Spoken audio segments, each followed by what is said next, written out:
A man who cries but still stands firm is not vulnerable, he's victorious. A man who admits his fear but still moves forward is not weak, he's courageous. So when we correct the language, we correct the confusion. So now, when you hear someone tell you, be vulnerable, don't reject the heart behind it. Just reframe the language. Language has become emotional instead of accurate. And when words lose their meaning, men lose their clarity. And now we are seeing the result of the crash and burn of modern feminism. And unfortunately, it is affecting a lot of women looking for life partners and a lot of men looking for life partners. We have another banger for you guys here today from none other than the man himself, Mr. Jason Wilson. I love going over this brother's content because when he speaks, he's just a walking gem of wisdom, and I really appreciate his thoughts. But nevertheless, he's talking about something that impacts every man, every modern man that is watching, which is this current day obsession with the word vulnerability. And everywhere you look on these mainstream media streets, they're telling men to be more vulnerable, be more soft, be more emotional, share more, open up more, put your heart right there up on the table. And then the same world that told you to do that will clown you for it, will weaponize it against you, or will utilize it to derail you from your purpose and your goals. So we're here today to just break down this word vulnerability, what it means for modern men today. How is it that you should act within it, right? And being selective in who you open up to, and how the recklessness within vulnerability can cost you respect, focus, and even relationships. Let's get active on this one without further ado. Today, I want to talk about why it's difficult for me and many men, and maybe even yourself, to embrace the word vulnerable or vulnerability. Okay. This isn't about machismo or emotional suppression. This is about truth, definition, discernment, and application. A man recently told me that his therapist encouraged him to be vulnerable, and this happens often. But this man became very angry and said, Mr. Wilson, and I'm gonna keep it clean here, he says, I ain't no B. I have a major issue with the word vulnerable. It conflicts with who I am as a man and my spirit. And I told him, brother, it should. Because a warrior spirit is not designed to seek vulnerability by the true essence of that word. No man should desire for himself or his family to be vulnerable or in a vulnerable position. See, the problem... Again, part of the issue of not having standards of a man and exposing yourself to the current feminized zeitgeist. And yet another reason why therapy, or rather some therapists, continue to uphold current ideologies that continue to weaken men. The therapy industry, if you want to call it that, is dominated by women. So the focus of that therapist may be leveraged within the feminine paradigm and not eliciting what is biologically natural to a man. So instead of helping men build structure, discipline, and purpose, it turns them into a vulnerable, emotional man with no real plan forward. See, the problem isn't the intention behind what his therapist said. The problem is the language. Most people today use vulnerability to mean emotional openness or transparency. But the actual definition of vulnerability means susceptible to danger, harm, or even death. Now think about that for a moment.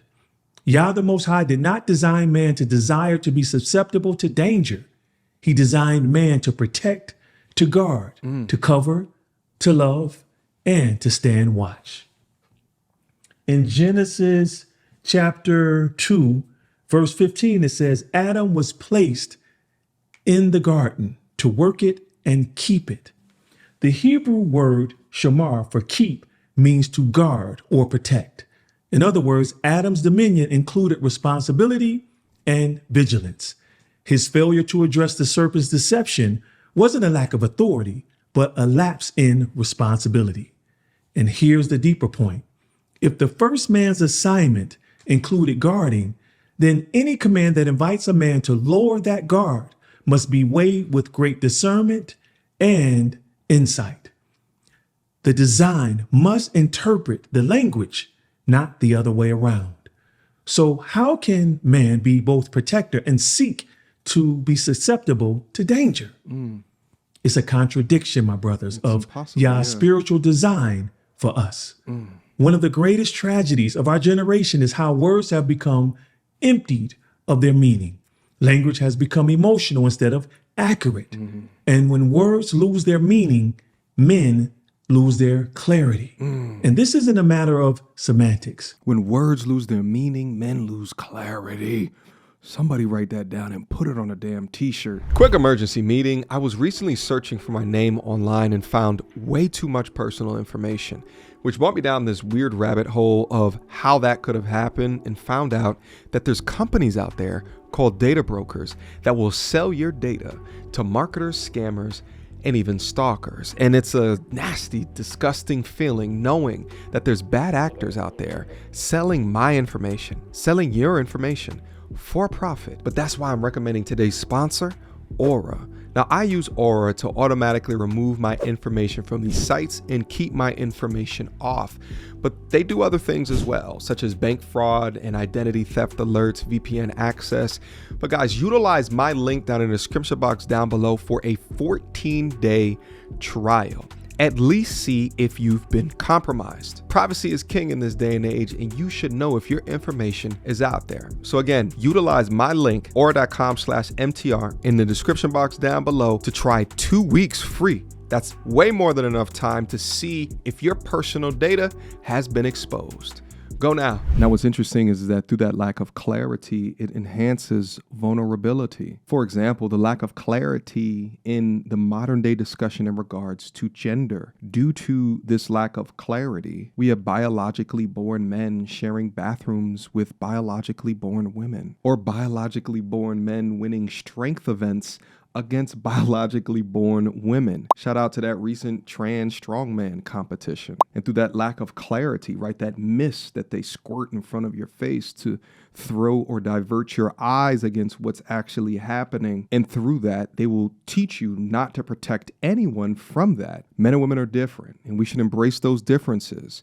We're not equal, but we can be equally valued. And our differences are not something to just erase. They're something to understand, respect, and to manage. And when there was clarity within that, then that is something worth protecting. When you change a man's language, you change his categories. And when you change his categories, you change his behavior. Words are architecture. They build or they break. In other words, the mind organizes everything. What is safe versus what is unsafe? What is strong? What is weak? What is masculine versus what is feminine? And what is assertive versus what is passivity? These categories shape how a man thinks, reacts, and ultimately how he lives. So if the categories are wrong, the decisions that come from them will also be wrong. It's written in Proverbs chapter 18, verse 21, that life and death are in the power of the tongue. So when we confuse words like vulnerability with strength, we're not just miscommunicating, we're misdirecting men. We're speaking life where death belongs and death where life belongs. Because the human mind is shaped by categories. And when those categories are distorted, the behavior that flows from them are as well. Again, let's take the idea that vulnerability equals strength. A man's psychological and biological design has, for thousands of years, associated vulnerability with threat, with exposure to danger. So when he's told that vulnerability is a virtue, yet his nervous system interprets it as risk, you create internal chaos, emotional conflict, rational instability, and confusion about the path Yah intended him to walk. When you call transparency vulnerability, you're not simply using the word wrong, you're distorting the very framework that guides a man's behavior, his identity, and his sense of purpose. And when the framework collapses, the person following it also collapses with it.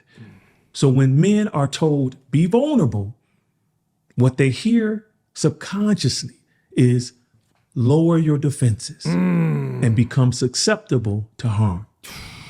This is why it's so important for men to hold the line, for men to continue to stand on business. You're not crazy for having standards and requirements, and it doesn't make you a bad guy because of that. Much of the charge of the feminist propaganda and the movement within it has enabled women, modern women, to have a consequence-free lifestyle, right? Like, be as sexually free, liberated girl boss as what you possibly can. Yeah, you are equal to a man, while also at the same junction, still expecting men to be chivalrous. As if men, as women are changing and upgrading their software, should upgrade their software to allow for a new type of behavior from them and not treat them more so accordingly. But this bending of masculine order and structure is how we can get an Akash Singh. And that's exactly what they ordered. That's the end stage of feminism. A man that can be strong through his value that he's contributed to this world, and the world will pay him for that value. Meanwhile, he's been vulnerable enough to let an intruder inside of his house. And that intruder is his own damn wife. You want to know something that most women aren't ready to hear? Modern feminism killed chivalry. Modern feminism has shifted from seeking equality to promoting superiority and resentment towards men, framing men as oppressors rather than partners and equals. With the birth of modern feminism, there came the birth of the girl boss, I don't need a man. Chivalry was never meant to make women look weak. It was made to create a culture of mutual respect where men acted honorably towards women and acknowledged their virtue and grace. Modern feminism, by demanding sameness instead of equality, has blurred those lines. In trying to erase gender differences, it's erased the gestures that celebrate them. The result of this is now we have an entire generation of men who are not willing to honor, pursue, or protect women. We have this entire generation of men who just want to hook up on the first date, who have no respect for women, who don't hold open the door, who don't buy flowers, and it is because of modern feminism. Not only that, but it is also a result of weak men. There's a reason that our grandparents have the cutest love stories where the men pursued the women and they didn't have sex until they were married, and they respected and honored each other. And now we are seeing the result of the crash and burn of modern feminism. And unfortunately, it is affecting a lot of women looking for life partners and a lot of men looking for life partners. I would argue that it's not just weak men, right? It's why buy the cow when the milk is free? I think many men are just making rational decisions, and if they rationalize the short-term gratification, then that's what they'll do. And the spirit of a protector will always resist that. Now, please don't swerve on what I'm saying. There is nothing wrong with being emotionally open. I've written 3 books about it so far. There is nothing wrong with crying or confessing or expressing the pain you've carried for years. But that's not vulnerability. That's transparency. Actually, I call it courageous transparency. A man who opens up his heart after betrayal isn't being vulnerable. He's being strong. A man who seeks help for his trauma isn't weak. He's actually wise.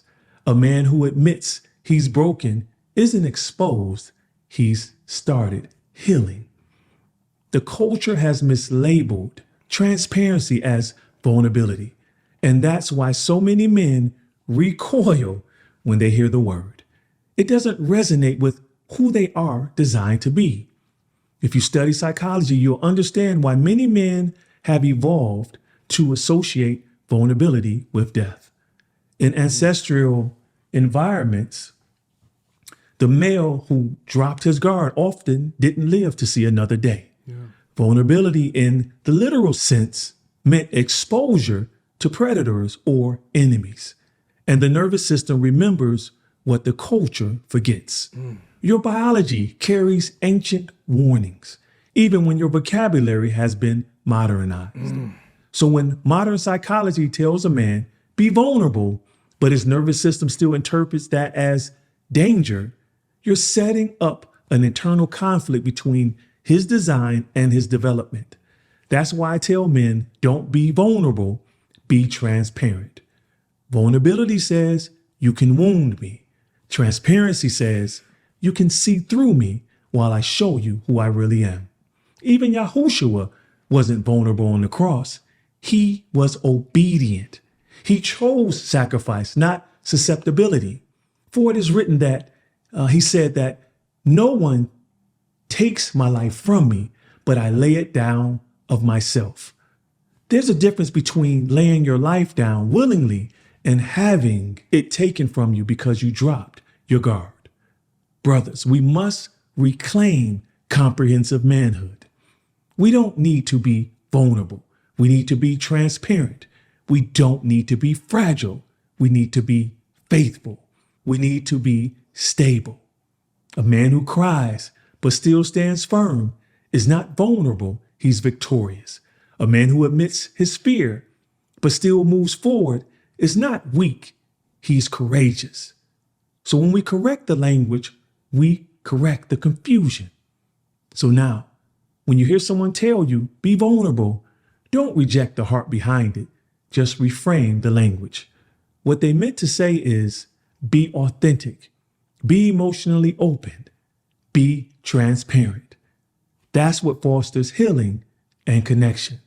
But understand, being vulnerable, susceptible to danger, is the opposite of what leads to healing. Wow. Even the easy reframe from vulnerability, which denotes exposure, to transparency, which denotes forthrightness or visibility in exactly who you are as a man. What have you experienced? What do you value? What do you not value?